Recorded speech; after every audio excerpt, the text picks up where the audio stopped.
love to do a hair issue a couple of times a year because women love to play with their hair. You know, the hair is one of the first things that you see when you meet someone.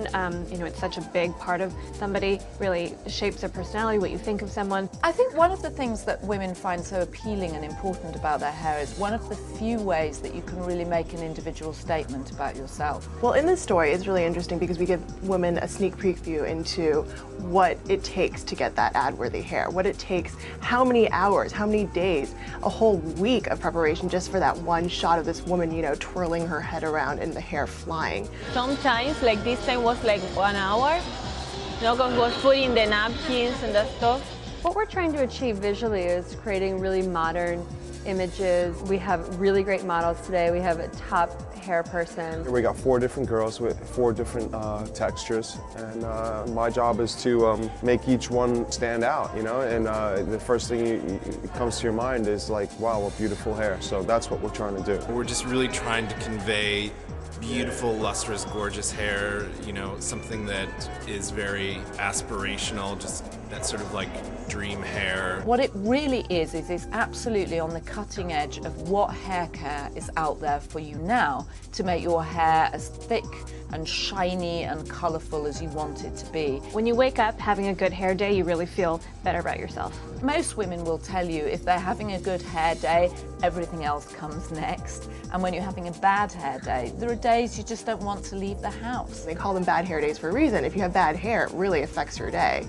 You know, if you wake up and your blow dry isn't going correctly, it'll affect your mood for the rest of the day. Women are really interested in having really healthy hair, and there's a lot of conditioning treatments, there's a lot of styling products that can help you achieve almost perfect looking hair, but I think that, you know, nobody has that perfect looking hair. No one walks around with a full-time hairstylist. We find that readers really, really respond to new things about hair. They just want the cutting edge of hair.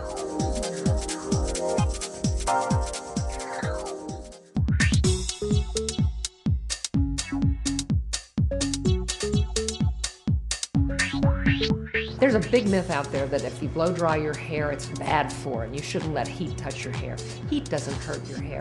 Now, if you keep the iron not moving or you keep the blower in one place, you're going to burn it. But if you use the right shampoo and conditioner and prepare the hair correctly and keep the heat moving through the hair, there is no problem at all using heat. There's a myth about washing your hair. A lot of stylists actually recommend, and I've heard it time and time and time again, that you shouldn't wash your hair every day and that your hair gets better with the longer you can hold off on washing it. I think one of the hair myths is that you can keep changing your hair color all the time and it won't make a difference. The hair will just go whatever the box says. The hair will probably never be the color on the box because the hair color is put on anybody's natural color. It has to work with those natural tones. I feel like a lot of women buy the cheapest shampoo that they can find and then splurge on these conditioning masks. But then they find that they need to go and color their hair more often because they're using some sort of cheap shampoo that's really stripping their hair. What's really important is not the price of something, it's actually the ingredients that are in there. I think a lot of women, you see them at the gym sort of rubbing their hair between their towel, but that can be really damaging for your hair. When your hair is damp, you can use a wide tooth comb and like comb it through from the bottom. I think hair length is so important, and it is so bad when you hear a woman of a certain age say, I should have short hair. And I made a joke once, and I didn't even mean it. I said, short hair is like hot pants for your face.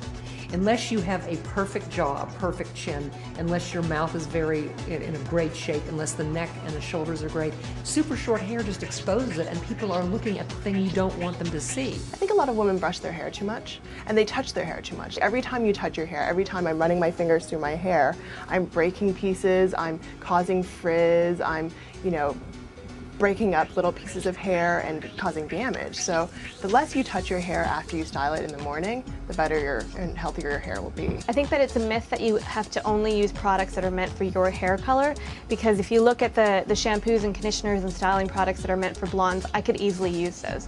Really, as long as it's something that's not depositing color, you can mix and match between the categories.